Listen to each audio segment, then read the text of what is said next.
Juntos al despertar, continuamos en este amanecer. Ya me encuentro en la sala de entrevistas para recibir a mi primera invitada, que vamos a abordar uno de los temas que nos ocupa hoy. Lo adelantaba al inicio de nuestra presentación. El recurso fundamental de un país es su población. Por eso decimos que es sujeto y objeto del desarrollo. Del tema conversamos en los próximos minutos. Es un placer contar ya con la presencia de Dailín Rodríguez, quien es doctora en Ciencias Demográficas y profesora titular del Centro de Estudios Demográficos de la Universidad de La Habana. Dailín, bienvenida y qué gusto que nos acompañe. Muchas gracias por la invitación.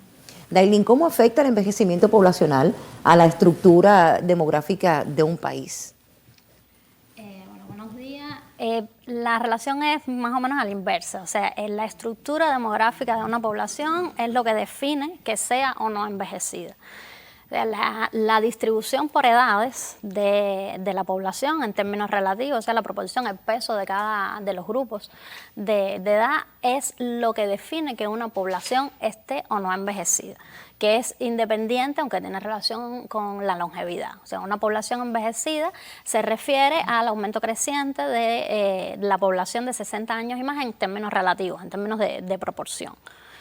En términos teóricos, por ejemplo, una población se considera envejecida o en proceso de envejecimiento cuando tiene más del 12% de su población con 60 años y más. Ya, doctora, en este contexto, ¿cuáles son entonces las principales características del envejecimiento poblacional en Cuba hoy y cómo se comparan con, digamos, las tendencias regionales en América Latina?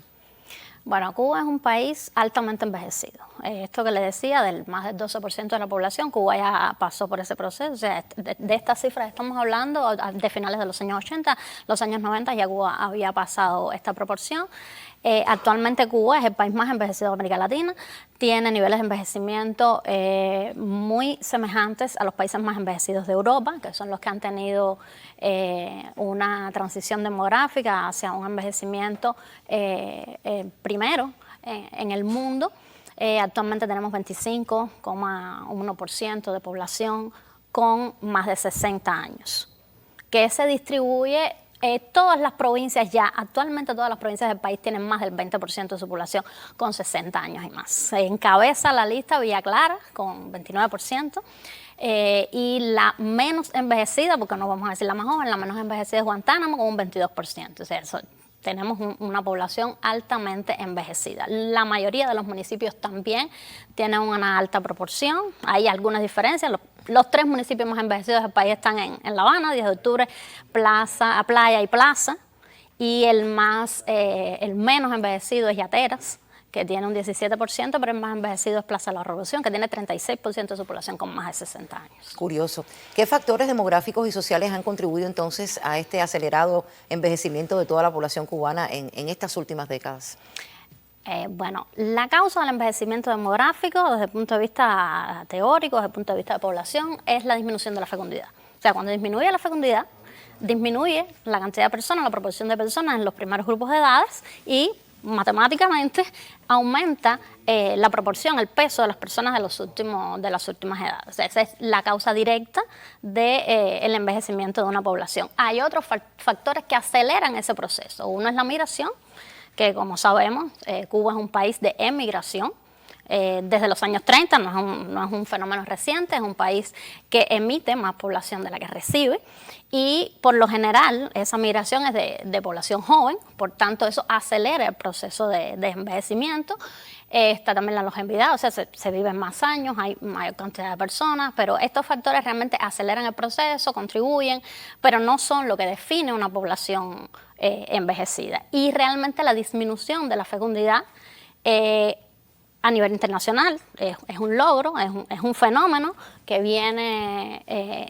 se viene experimentando desde Europa, después de la Revolución Industrial, por la incorporación de la mujer al mercado laboral, por la disminución de la mortalidad, sobre todo de la mortalidad infantil. Entonces ha sido un proceso social positivo, lo que ha llevado a que tengamos una sociedad ahora con fecundidad baja y por consecuencia con alto envejecimiento. Más envejecimiento. Doctora, ¿cómo responde entonces el Estado cubano a los desafíos del envejecimiento a través de esta política de atención a la dinámica demográfica? Bueno, es importante decir que Cuba ya cuenta con una política de atención a la dinámica demográfica, una política aprobada en el 2014, que fue precedida por un grupo gubernamental de atención a la dinámica demográfica. En el 2014 es aprobada esta política que se actualiza en el 2022. La preside el primer ministro, hay una comisión gubernamental y esta política tiene un grupo de medidas que se actualizaron, como le decía, en el 2022 y tiene 7 subcomisiones con los diferentes temas demográficos. Una de las subcomisiones es solamente para envejecimiento, pero las medidas de las otras 6 subcomisiones también transversalizan el fenómeno y tienen que ver con medidas que tienen impacto en el creciente envejecimiento de la población. ¿Qué programas o estrategias nos gustaría conocer específicas se han implementado para atender entonces a esta población de 60 años o más y cómo se evalúa entonces este impacto? Bueno, esta política de atención a la dinámica demográfica, como le decía, tiene una comisión gubernamental, pero tiene grupos de trabajo provinciales y los observatorios demográficos. Los observatorios demográficos son instrumentos de trabajo que tienen los gobiernos territoriales para incluir la dinámica demográfica dentro de sus estrategias de desarrollo. O sea, yo creo que el primer logro es tener en cuenta la población, tener en cuenta las características específicas de cada territorio para el trazado de políticas, para los diagnósticos de los territorios. Hay muchísimas medidas que han ido evolucionando en función también, tienen mucho que ver con las características de los territorios, con la gestión, con las posibilidades que tiene cada territorio y tienen que ver con temas de vivienda, tienen que ver con temas tecnológicos para los adultos mayores, pero el primer paso yo creo que es conocer y tener en cuenta este panorama de Cuba y de sus territorios para el trazado de políticas y tener esos diagnósticos, tener esas estrategias ajustadas a lo que la población está demandando en cada lugar. Ya. Se fue aprobado también el año pasado el Programa Nacional del Sistema Nacional de Cuidado Integral de la Vida, que incluye muchas poblaciones, o sea, todas las poblaciones vulnerables, niños menores, pero incluye como una prioridad los mayores de 60 años. Y entonces este Sistema Nacional de Cuidado Integral de la Vida también forma parte de esta estrategia de atención a la dinámica demográfica del país. Doctora, le agradecemos muchísimo su presencia y ofrecernos todos estos detalles para un poco entender de qué va, cómo va ya lo sabe, nuestra población envejecida y de seguro la tendremos más adelante también en nuestro espacio para conocer un poco más sobre este tema. Gracias. Gracias a usted y yo le propongo el tiempo que sigue ya presentar uno de los segmentos habituales de nuestra revista, ese recorrido habitual que hacemos por la prensa al día, ya está listo. Yaulén Arévalo.